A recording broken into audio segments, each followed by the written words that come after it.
और सीरिया की राजधानी दमिश्क में बड़ा हवाई हमला हुआ है। खबरों के मुताबिक ये हमला इजरायल ने किया है। दमिश्क में ईरान और कनाडा दूतावास के बीच की इमारत पर हमला हुआ। ईरानी मीडिया के पास वो इमारत ईरान की कॉन्सुलेट का हिस्सा है। इस हमले में ईरान रेवोल्यूशनरी गार्ड के कमांडर मोहम्मद रेजा जहादी की मौत हो गई है। जहादी को ईरान लेबनान के बीच की कड़ी माना जाता है। जहादी के मारे जाने से ईरान की तरफ से भी पलटवार की आशंका जताई जा रही है और इससे इजरायल और हमास युद्ध और भड़क सकता है।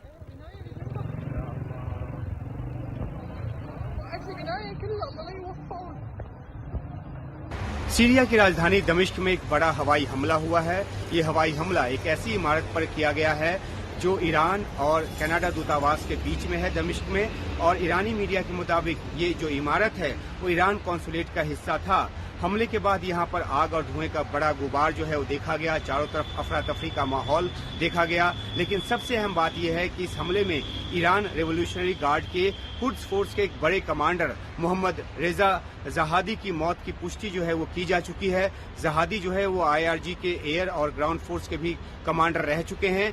ईरान की तरफ से लेबनान के हिजबुल्लाह गुट को जो मदद दी जाती है, ये बताया गया है कि उसके समन्वय का जो काम था वो जहादी के कंधों पर था। उसमें वो एक अहम भूमिका निभा रहे थे। जहादी पर अमेरिका, फ्रांस, कनाडा, UK और ऑस्ट्रेलिया जैसे देशों के साथ साथ यूरोपीय यूनियन ने भी पाबंदी लगा रखी थी। लेकिन अपने इस अहम कमांडर के मारे जाने के बाद ईरान की तरफ से क्या प्रतिक्रिया, किस रूप में प्रतिक्रिया आएगी, इस बात की जो चर्चा है वो की जा रही है। इजरायल लगातार ऐसे ठिकानों पर हमले करता रहा है जहां से उसको लगता है कि हमास को या हिजबुल्लाह को जो है मदद पहुंचाई जाती है और इस सिलसिले में ही ये हमला जो है वो किया गया है। लेकिन सबसे बड़ा सवाल जो है वो ये कि अब जो है युद्ध किस रूप में आगे बढ़ेगा, क्योंकि ईरान जो है तमाम चेतावनियों के बावजूद अभी तक इस युद्ध में सीधे तौर पर नहीं कूदा है।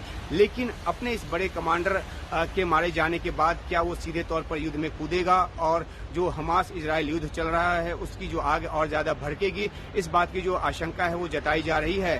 तो ये इस हमले के बाद जो है वो सीरिया के विदेश मंत्री जो हैं उन्होंने इस मौके का मुआयना किया और वहां पर हालात का जो जायजा है वो लिया। इजरायल का जो एयर स्ट्राइक है इसके गंभीर नतीजे हो सकते हैं, ये बात भी निकलकर सामने आ रही है। तो सारी निगाह अब इस बात पर है कि ईरान की तरफ से क्या प्रतिक्रिया आती है।